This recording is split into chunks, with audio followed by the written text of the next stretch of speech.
Hi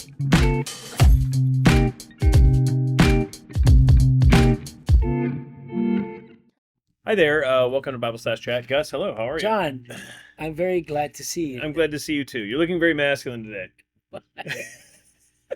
I'm just kidding. As opposed to yesterday? You're wearing that purple shirt. I mean, it's like. As opposed to yesterday? Did you get dressed in the dark? I did. I did. Oh, that's terrible. I feel guilty now. Sometimes we cover uncomfortable topics. Yeah. Or difficult topics on Bible Slash Chat. Do you think today could be one of those days? It's shaping up that way. Yeah. Yeah. So Sunday you preached on First Corinthians 11, the issue of head covering, right? Yeah.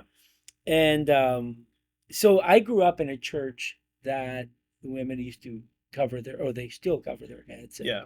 I worked with churches that they had head covering. Yeah. And it was a conviction to them. Yeah. Various degrees of conviction. Some of them like they would think it's just a conviction. It doesn't mean everyone needs to cover their heads. Other ones they would think it's a true conviction. But Sunday you told us that though the conviction in Paul's time here in the church in Corinth was okay, for us it doesn't apply. Yeah. So can you just walk through that? Yeah. And then also I want you to think maybe and apply this text to the 21st century, the church in America. Yeah.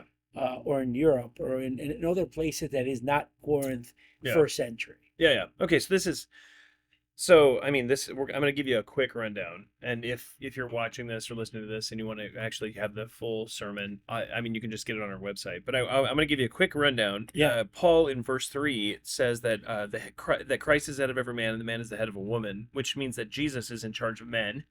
He's preeminent above them, and then a husband is ahead of a wife, or preeminent above her. Now, again, we're going to talk about what that means exactly. He's not talking about spiritual. He's not talking about inequality between husband and wife. He's talking about just position over. And then he defines what that looks like. So in verse 4, he says, every man who has something on his head while praying or prophesying disgraces his head. He says, if you have something on your head while you're praying or prophesying as a man, you're actually disgracing your figurative head, which is Christ. So why do you disgrace Christ while having something on your head? Well, he actually tells us down in verse 13, he says, verse 14, he says, does not even nature itself teach you that if man has long hair, it is a dishonor to him? So he says, like, hey, long hair on a man is this is, again, a cultural issue. Nature, he's not talking about all of nature, or that this is a universal principle. He's just talking about this principle in this culture, that they're aware that there's a disgrace for a man to have long hair. And the reason for that is because in that culture, for a man to have long hair, he was dressing like a woman. Yeah.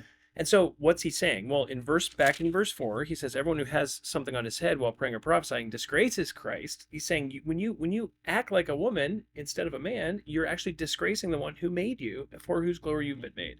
So as a man taking on feminine characteristic traits that are culturally appropriate feminine traits, you actually disgrace Christ who created you to be a man. So he's talking really about like essentially cross-dressing at that point. Yeah.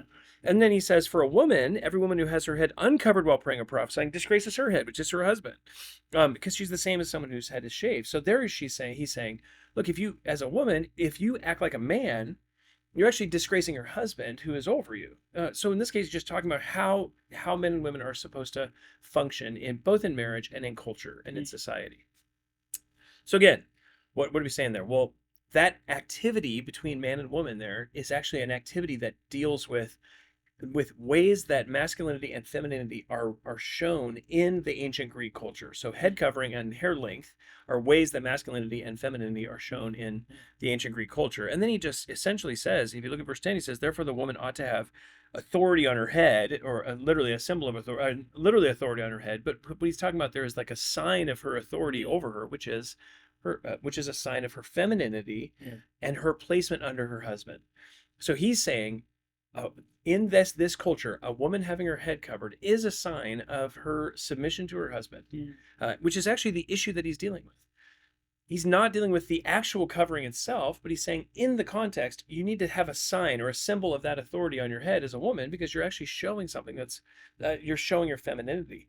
By the same token, like that same argument, we would say, he says, men should have their hair cut short. Yeah. So anyone with long hair is a disgrace to his position as a man. Well, we don't think that anymore. Yeah. We totally have set that aside. Even churches where there's head coverings, I don't think they have that same position.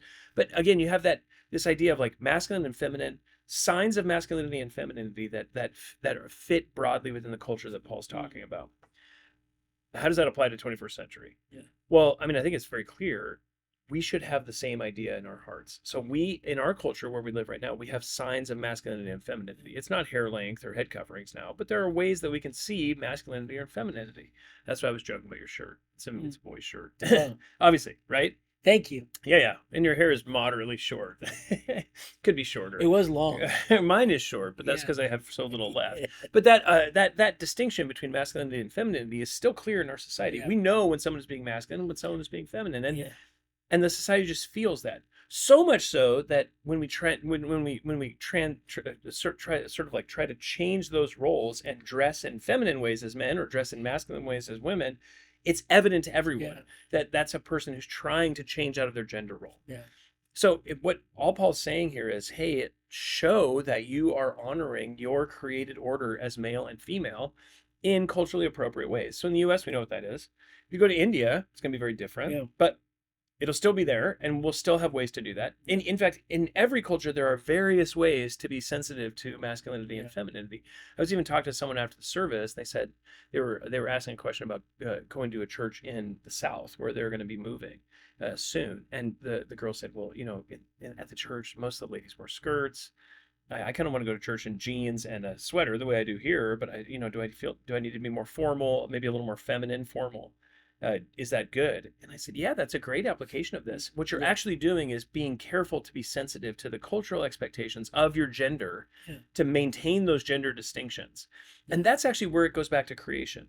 It's not the same as 1 Timothy chapter 2 when it goes back to creation. Here he's going back to the distinction between gender in creation.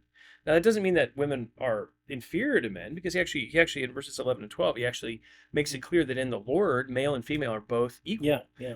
So he's not talking about inferiority or superiority. He's just talking about distinction and role. And he says, God created the distinction and role, and you need to have a sign of that distinction and role being carried out properly. And so that happens in culturally different ways. And that's really all he's asking us to do. Yeah. I think this is really interesting. As you were talking about this, I was thinking about it. I think when we look at a passage like this, we can think of, okay, well, it doesn't apply to me. Yeah. So let's just go to the next passage, Yeah. right? But there is that application that, especially when it comes to culture, we need to be sensitive as to like where we're at and how we're dressing. But even this idea of the difference in gender, they had an issue back then. This is not an invention for the 21st century, right? Totally.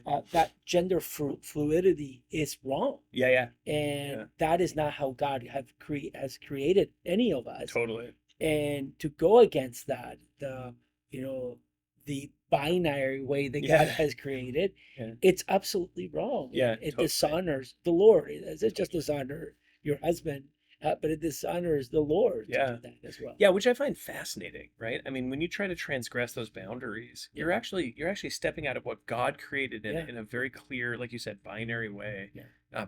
And he's essentially saying, don't do that. That's foolish.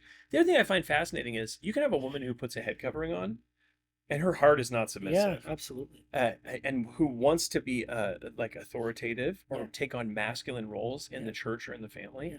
And that's like, she can have long hair, she can have a head covering, she can do all those external things, but her heart's not actually submitted.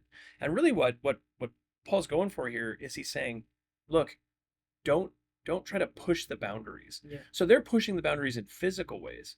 Yeah. But he's not saying just don't push the boundaries in physical ways. He's saying keep your heart in a submissive place. You can have a woman who doesn't wear a head covering, who has her hair cut short, but she's submissive to her husband. That's actually a sign of a heart that's in the right place. Yeah. So again, God is seeking the heart, and the heart then shows itself in externally righteous ways, which is where it's really an issue of pride and humility. We need to be humble and say, no, I need to submit to the roles that God's given to me. Yeah. For the next one, I want to tease it for the next one that we're going to do. Yeah. That you're just finding out. Okay, good. Perfect. Yeah, I'm excited. And it is like, how do we know this passage? How do we make a distinction between a passage like this one that we know he's dealing with an issue that is more cultural and another issue, for example, when we're talking about women preaching? Yeah. How do we do that? So that's for the next video. Perfect. All right. Well, I hope that's helpful for you on head coverings. If you have any questions on this or any other topic, you can always reach us at info@faithbible oc.org. Thanks so much, and we'll see you on the next video.